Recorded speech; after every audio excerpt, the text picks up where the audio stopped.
బైబిల్లో మనకి ఇద్దరు వ్యక్తులు కనిపిస్తారు. వాళ్ళు మామూలు వ్యక్తులు కూడా కాదు. They are the strongest and the wisest. Strongest Samson and the wisest Solomon. So మొదటిగా సంసోన్ని మనం చూసినట్లయితే ఒక అన్యురాలతో రిలేషన్షిప్లోకి వెళ్తాడు.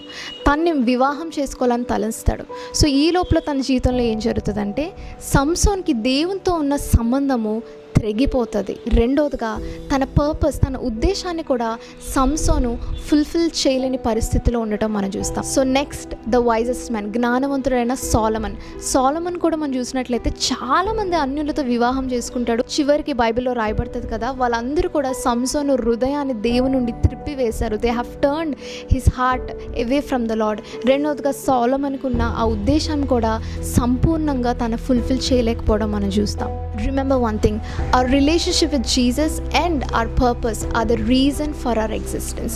దేవునితో మనకున్న సంబంధము అలాగనే మన ఉద్దేశమే ఈ భూలోకంలో మనం ఉండడానికి కారణం.